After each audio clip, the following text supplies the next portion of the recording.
You're listening to Liberty USA, sponsored by County Citizens Defending Freedom. As an American, you have freedom flowing through your DNA, and we are here to help educate, empower, and encourage you to stand for your freedom. Hello, County Citizens. You are listening to Liberty USA, and today we have Antonio, a recent college graduate from the University of Tampa.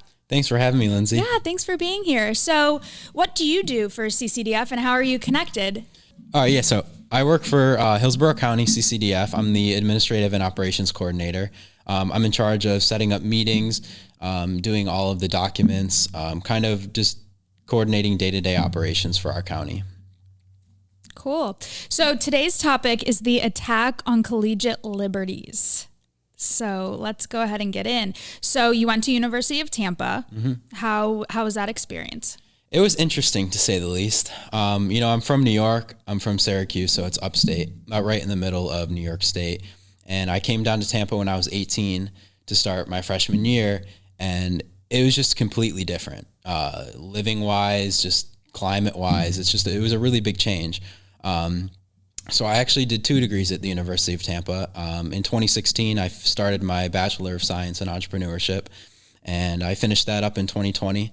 And then I stayed an extra year to get my master's as well in entrepreneurship. So been here for 5 years now, and just seeing how much life has changed for me, it was a fun time. And entrepreneurship, I feel, is a rather conservative kind of study.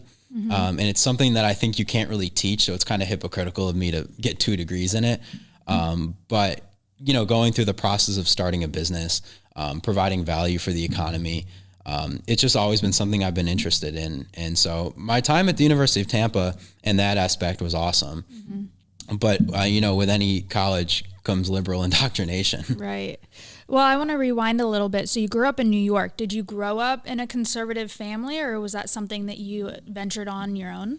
Yeah, so I grew up in a rather large Catholic conservative Italian family. Oh, wow. In Syracuse. And I grew up in Catholic school my whole life. I switched to public for high school. But, we were always taught that God was the most important thing in our life, and, family's second and country's third. So growing up, my parents always, I have an older sister, so they were always kind of made us recognize the importance of that in our faith. So, yeah, I've always been a conservative and Catholic and Italian. Good to know. So let's dig into the indoctrination that you face. Can you give us some examples? Yeah, so I think indoctrination comes in different forms in the classroom. A lot of professors kind of veer off from saying, this is my opinion, and they kind of push students to believe that it is the truth. Mm-hmm. And another thing is social media, I think, is a big part in the indoctrination, not only in the classroom, but on social media accounts. People just aren't educated, and they don't read in depth into something. They just kind of read the headline, mm-hmm. and then go make an assumption off of it. So I think, when something happens in our country, my freshman year, sophomore year, whenever something occurred, such as a mass shooting or something, the professors would always go out of their way to kind of make sure that, it's a gun-free zone in our classroom, just kind of push little ideas onto people. Mm-hmm. I think an accumulation of that, social media, just people involved in different groups, it's just all indoctrination. It's kind of like a vortex. Yeah. So my first college class that I took ever, I remember the professor came in and didn't introduce himself, didn't say anything, stood up in the front of class and said, one by one, we're going to go all through the classroom, and you're going to say that if you would abort your baby or not. I was like, I graduated high school really early. I'm 17. Yeah. And I'm like, oh my gosh. it started. Yeah. Like I was like, wow, it's already happening. Full-fledged into it. Like I knew that indoctrination was going to come, but I wasn't expecting to walk in the first day of class, eyes wide open, so excited about college, and have to say if I would abort my baby or not, which the answer was clearly no. In any circumstances, no. But out of a class of about 50 people, I was one of 2 people that said no. So then I was immediately like, well, now I have a target on my back, regardless of it's from the professor and now from my classmates. Well, props to you for standing up for your belief, though, and not conforming. I mean, and then like I had the worry after of like, well, what's his view? Are my grades going to suffer from, my courage and the first day? And so I think that's a fear we all kind of have. Just the thought of our grade and how it's going to be, because obviously we want to strive to get A's. Right. And, I have an example written down here. So I don't know if you know the Typical Liberal on Instagram. It's one of my favorite accounts. A UT student sent this quiz to him a couple years ago, and he posted it on his platform. And this is an example of indoctrination in the classroom at UT. This was an Introduction to Sociology course in 2018. It was called a heterosexuality quiz. And there were 20 questions on this quiz. I only wrote down a couple just for the purpose. First one, what caused your heterosexuality? Another one, isn't it possible that all you need is a good gay lover? Oh my gosh. And then the majority of child molesters are heterosexual. Do you think it is safe to expose children to heterosexual teachers? As a conservative student, like, how am I supposed to answer this in hopes of getting an A? It's absurd. And I think this goes back to the whole grooming topic. This is the epitome of grooming in a college setting. It's someone with no sense of biblical history. Like, what caused your heterosexuality? Like, that's just God. God made me who I am. And, I think this kind of gets people in the mentality of they should feel sorry for who they are or what they believe, and that the way God made them isn't normal. It's not okay. Yeah. And I think that just kind of a really bad situation to be in as a student. Because we touched on grades can be affected, but the other thing that can happen is you can be alienated, because it's not just your professor that's, could have opposing views, but it's also your classmates from, a class of 10 to hundreds of people, that if you have to say something in class or debate, like that was a big part of my degree, is debating in front of your classmates, so then it's like grades, but then you also have the social pressure of alienation if you say something that is against your culture. Yeah, honestly, I didn't care what anyone thought or if anyone alienated me. I was always the one to state my opinion no matter what. But the alienation, I think, came more, for me at least, in like subtle digs thrown at me throughout class. For instance, I was working on a project with a few others, and a girl made a comment to me saying, we shouldn't put an airplane with people coming into their location because Donald Trump hates immigrants. And, and obviously she meant that towards me just because of my viewpoints. And everyone kind of brushed that off. And I was just like, whoa, wait a minute. Donald Trump hates immigrants. I'm like, that's a very bold statement to make. Right. And I'm like, one, he doesn't hate immigrants. That's just false. He doesn't like illegal immigrants, people that come here illegally, reap the benefits of our country, expect things handed to them. There's a completely difference between the two. Different things. And my professors would just make subtle comments, kind of liberal comments, kind of attacking me. And luckily, though, entrepreneurship, fairly conservative topic. So when I got into my core classes, I could sense that my professors weren't really that liberal. They may be socially in some aspects, but at least fiscally, they were pretty conservative, kind of all pro-capitalism. So luckily, none of them really alienated me or kind of affected my grade because of that. So I was fortunate enough to be involved in that.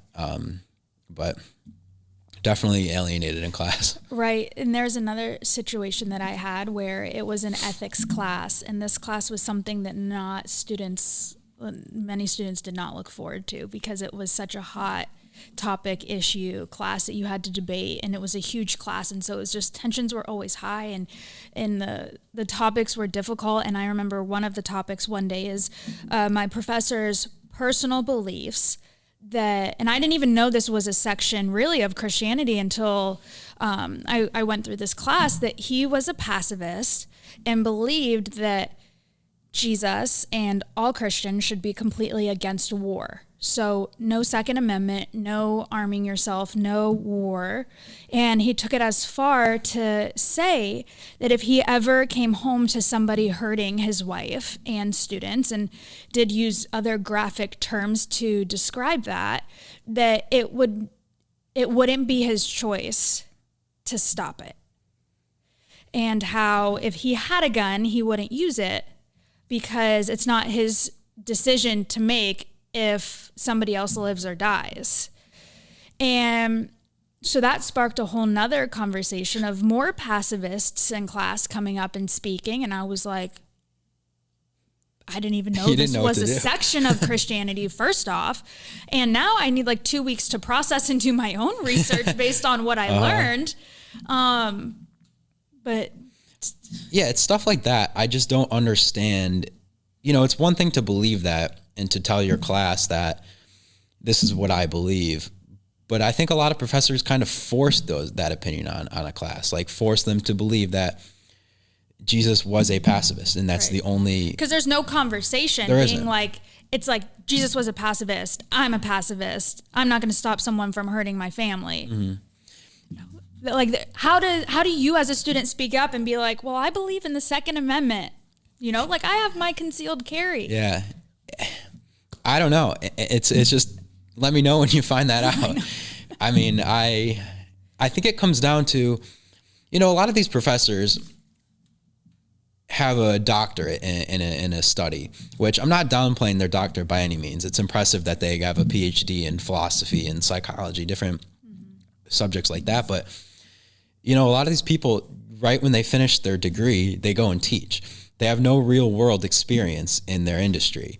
You know, that's like me teaching an entrepreneurship class how to start a business, but I've never started a business. I just have a master's in it. Right. You're pretty much teaching off of theory and off of common practices that you were taught. Mm-hmm. So I think they kind of just force their degree and use their credentials as, you know, this is the truth. And it's tough. It's tough when you're a student in a class. I mean, UT had class sizes of 20 to 30, depending on which class, even up to 50. But like looking at schools like UF or Florida State, when the class sizes are much larger, I mean, you're definitely a minority in a class like that, if you have an opinion that a lot of people don't agree with. Mm-hmm. So I worked through college in reporting for sports teams, and one of my mentors is a very famous NBA reporter.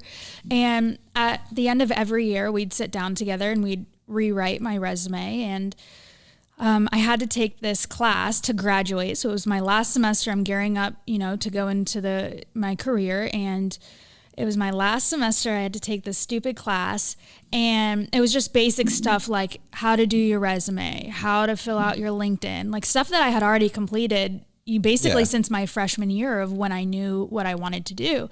And so I had just come back from meeting with this reporter and I had my resume completely done. So when the assignment came up that said submit your resume, I just submitted the resume that I had done with a professional that has worked her way to the #1 slot, you know, for the nation.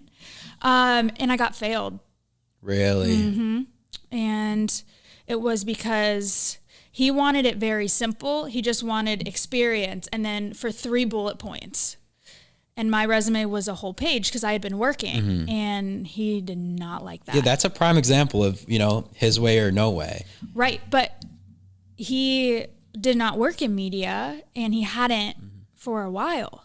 So I was like, as a professor, don't you want to set your students up for success? So if you have a student that's working their butt off and has already done a resume, then why wouldn't you encourage them, like, props to already having your resume done, not if you want to pass this class, you're going to have to redo your resume my way. To the simplest form. I just had to type up, like, he was like, there's too many things on here and there's blah, blah, blah, this. And so I just had to completely create a new resume. And I mean, it took me 10 minutes. It wasn't that big of a deal because he just wanted 3 things. Yeah. But after I submitted that, like, delete. Like, that would have never gotten me a job when I graduated. So it's like, what's the point of taking classes where just play the game. That's all it comes down to. And, you know, Michael Knowles, who I'm a big fan of, he's probably one of my favorite political people.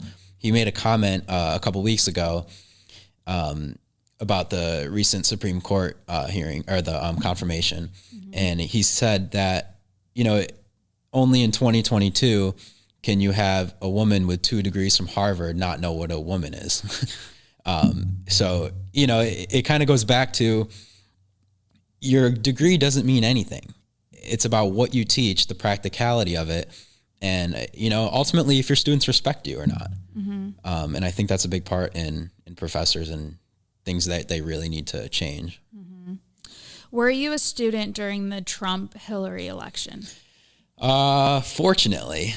So I was too. Yeah, I had an interesting scenario because, you know, that was my freshman year of college. Okay, so that was my freshman year too. And then 2020 was my year during grad school.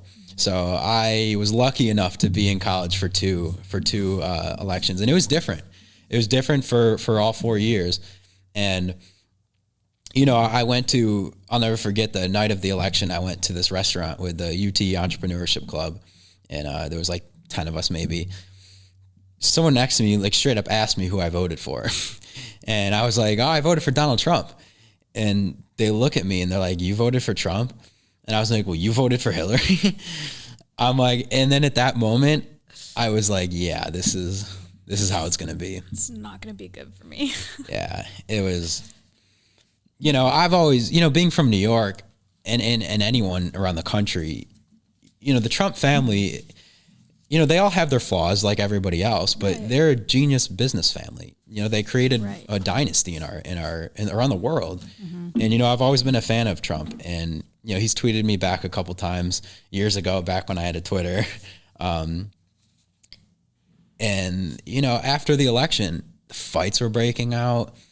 It was violent. It was violent on campus. That's how it was on my campus too. Like, I was aware of politically where we were at, but I wasn't as intentional with consuming media at that point. Mm-hmm. And I remember watching the election and Trump won, but what came after that, like, I would have never expected. Like, fights broke out on campus, MAGA hats were being torn, cars were being keyed if you had a sticker.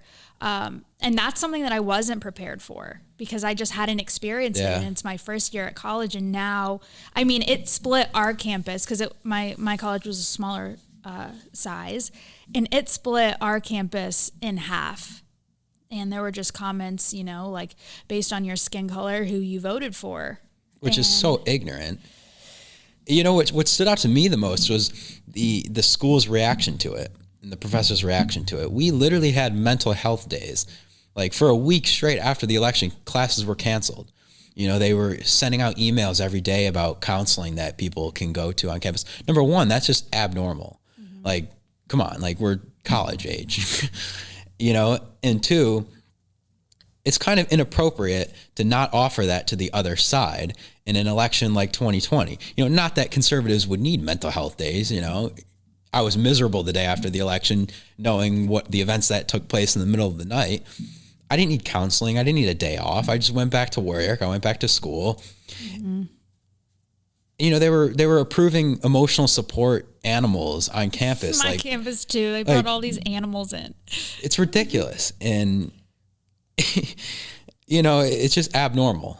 And, you know, in 2020, when, you know, the vast majority of our country believes it was an illegitimate election, and to not even offer anything or to not even make a stance, they clearly took a stance in 2016 after the days after the election. And it kind of, I think that's what played into the divisiveness on campus. Mm-hmm. In one of my classes right after, I had a classmate, and he said, do you ever wonder why the cities that are surrounding colleges are blue? That's because you're the smartest you'll ever be when you're in college. And when you're the smartest you'll ever be, that's when you vote blue.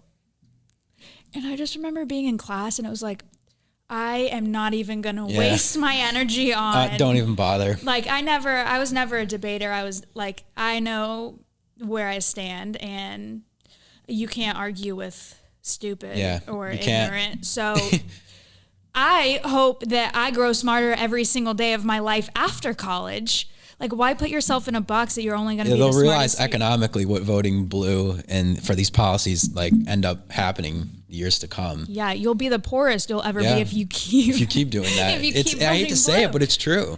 It's true. And I feel like just people don't understand that. And, you know, I think it's a miserable vortex, liberals in college, because, you know, they just have this victimhood mentality. And I don't know where it stems from. Maybe their lack of work ethic, you know, just the way they are, they expect things to be handed to them. And it's like, you go into the real world like that, you're not going to make it anywhere. Mm-hmm. You know, the world doesn't care about where you came from or whatever. All it cares about your work ethic, your beliefs, your values, your morals. And that's what will get you far, not a government check every month. Right. It's pretty brutal. It is. The real world. It is. But it's a beautiful thing, the real world. Right. Did you ever consider student loan debt before you went to school? Yes and no. I did. Obviously, that comes with any student. You know, entrepreneurship, it's kind of a unknown territory. You know, I never really knew what I wanted to get into. You know, I grew up playing hockey, so I always wanted to be a pro NHL player. That didn't work out. And, you know, I've always wanted to start a business, though. I have a lot of relatives that started businesses in New York, and just seeing the freedom, the inspiration and everything around that. I've always wanted to start a business, but just never knew what. So, you know, going into college, I would recommend people going into college undecided, with an undecided major. And that's because, what I did. Yeah. Mm-hmm. Yeah. It's because, you know, you're 18 years old. I mean, you said you were 17 at the time when you went in. It's just immature. You don't know what you want. Bad idea. And you grow a lot within your first couple of years of college. You know what you want to do. You fall into places. You start meeting people. You know your interests. But it's also a time where you are in the unknown, and that's when all these voices can come at you and vie for your attention and your vote, and like that's when you're most vulnerable. I feel like. And you know that goes back to classrooms. You know, when you put these vulnerable freshmen into classrooms without a strong base, without a strong vision on who they are, what they believe, the truth, that's where it comes from. That's where it kind of accelerates. And if you go into college not knowing where you stand on certain things, you will always fall into the trap of whatever the professor says, which is 9 times out of 10 wrong or unethical, I guess. Yeah. My parents love to say that they don't know who thought it was a good idea to send thousands of 18-year-olds all together to be on their own, because nothing good can come out of it. Yeah. You know, I don't know. It was definitely a growing experience for me. But, you know, going back, I would never have picked, and I'm not bashing UT by any means about any of the stuff that went on at the school. It was a phenomenal school. You know, I loved it. I couldn't see myself anywhere else. But, you know, going back to the whole students, like, I don't know where it stems from about like student loans. You know, these people sometimes they can't rationalize paying $500 a month for student loan payment. But, you know, you total up their bill at the bar or at a restaurant, Starbucks, Lululemon, all these different things they love. They make good workout clothes. I'll give you that. You know, it's well over 500, you know, so it comes down to priorities, what your priorities are. And I guarantee you, if people actually looked at what they spend on a monthly basis in college, they could probably put that towards a student loan payment, you know, and canceling student debt is not canceling student debt. It's just transferring it to people that shouldn't have to bear the responsibility. And, you know, we as conservatives recognize that, but I feel like liberal students don't. Or there's an option to work through school, which is what I did. It's what I did too. I've had a job since I was like 10 years old. You know, I started my first job as a bat boy for our minor league baseball team. I would run out into the field and grab the bat and then bring it back in the dugout after, which was awesome. I mean, I worked all throughout high school, college, which landed me here. You know, and I think I was just fortunate enough to live in a household where my parents, you know, stressed it to my sister and I, the value of $1 and the value of an hour that you work. So I was really blessed to have that mentality. But I mean, you know, and it comes down to households. parent involvement. If they're not teaching their kid the value of $1 and you know, how far hard work can go, they're not going to have that mentality. They're just going to have a mentality of, I want money now, you know? Do you think college campuses can ever get back to a normal, unbiased learning? Yes. I think student wise, yes. I think once people start waking up and realizing the harm that a liberal student has on the economy and the world in terms of voting decisions and different stuff like that, I think people are starting to wake up. And, you know, but it all comes down to the staff, the professors, the academics at the school. If they're willing to come back to unbiased education, because I feel like a lot of us, you know, I like to say that we're not a minority. I would say we're the silent majority.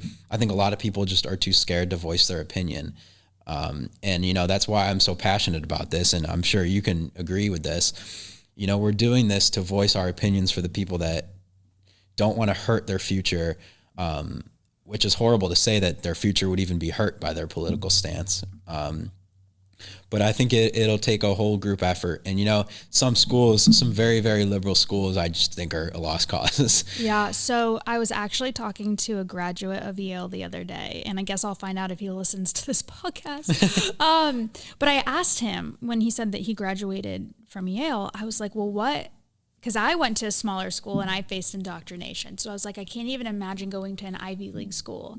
Like, what did you face? Can you give me some examples? And so we talked for a couple minutes, but he just explained, he was like, what I saw at Yale wasn't anymore the professors indoctrinating the students. He was like, I saw the shift in the students now almost indoctrinating and holding the professors to standard, that almost the professors were scared to say anything wrong because students would blast them on social media, take it to higher ups. So That's he was like, horrible. It's this weird, like the students were now the mob, almost, you know, promoting all these agenda items. And the professors were now the ones that were like a little timid, being like, you know, like the students could come after them because then the students had the power. So I thought that was an interesting And it's scary to think that, you know, that can happen to other professors, you know, even the conservative ones, that, you know, they feel pressured by their students because they'll put them on blast and destroy their reputation because they're voicing their non-biased opinion. And I think that could be a reason why that some professors don't really stand up for their students or different stuff like that, because they're scared of what the reaction will be from those crazy students. But on the flip side, it's also empowering to know that students have the power. Where you choose to go to get an education, you are paying your dollars to. So when students can come together, they do hold the power, not to do it in an inappropriate and rude way to get a professor canceled, but to learn how to have conversations to where people can sit down and go back to being humans and saying, you have an opinion, I have an opinion, but let's talk about it, you know? I mean, look, you made it through it, I made it through it. Right? That means everyone can make it through it. Yeah. You know, the culture on campus, though, I think is a big one. You know, you have, and I'm a big fan of Turning Point USA and everything Charlie Kirk and them are doing. I think movements like that is what, and us, CCDF, is what will catalyze the patriotic movement on college campuses. And groups, though, specific groups, I think need to be held accountable for their actions. You know, just going by, based off memory right now, some things that happened on campus. Just last year, an art teacher, an art faculty member, I'm not sure if she was a teacher, put a crumpled flag, American flag, on the ground,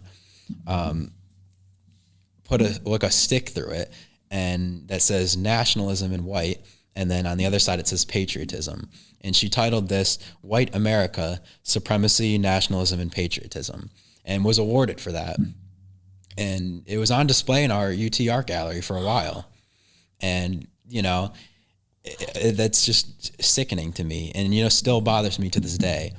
And, you know, we brought it up. We started petitions. School didn't do anything, you know, because it's art. And how's destroying an American flag art? Last I checked, it's a felony to That's what I thought. desecrate a flag.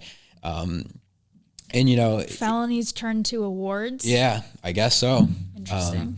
And, it's hypocritical because, Veterans Day comes along. The University of Tampa posts on their social media, thank you to all of our heroes that served and died for our country. And, every single time they do that, I am always in the comments saying desecrating an American flag is an interesting way to say thank you to our heroes. And, I always get like 50, 60 likes on that. Everyone is cheering for me.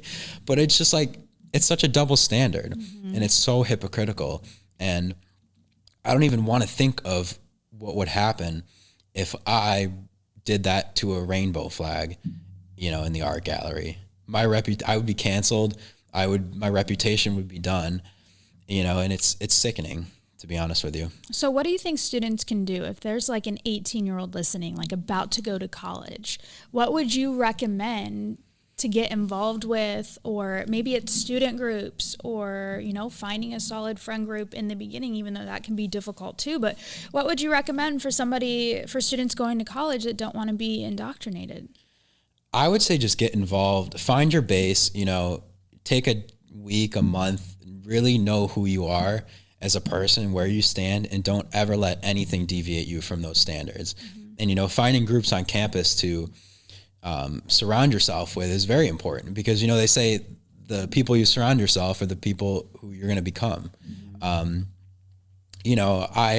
lot of my best friends, I ended up meeting a bunch of people from Norway and Sweden in my time in UT, and I lived with them for a bit.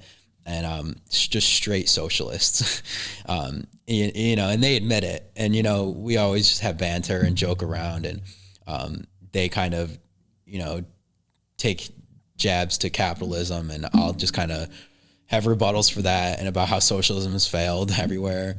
And, just finding a support system, and they're still my best friends to this day. They put all my beliefs aside. I put theirs aside. They're just genuine friends that, I'll have forever. So finding friends is going to be tough. But you can do that by joining groups, Turning Point Chapter, any Christian organizations on campus, ones that, share similar values with you. And I'd say that I think college is a time where it can either hold you back from your future or launch you into your future. Because I know when you're in college, it's easy to get like zoomed in, that your whole world is, revolved around these next 4 years, but it's not. And that's only a very small piece of the pie that you're going to be living for the rest of your life. And so to acknowledge and stop and think, what can I do in college that will launch me into my career, into life successfully, rather than, what are things that I can do and participate in that will slow down, my progression and make it harder to transition into adult life too. Yeah. And I would think with every decision you make in college, I would bring it back to, what are you trying to conserve? As a conservative student, what are you trying to conserve? And, that mentality got me through college. Because, when I looked at what I wanted to conserve God, family, and country. Conserve your faith. You not even conserve it, but grow in it. Understand why you believe the things you do. Build your relationship with God. Family. Find genuine friendships, genuine relationships that kind of like support the traditional family conservative ideals. And country, just take advantage of the American dream, live out the American dream. I mean, we have a beautiful country, our economic system, the opportunities in this country are endless. So just kind of in every decision you do, every group you join, just think how you can conserve what you truly believe. I agree. Well, thank you so much for joining me today. Thanks for having me. It was fun. Listeners, thanks for joining me today as well on Liberty USA. Remember, freedom is in your DNA.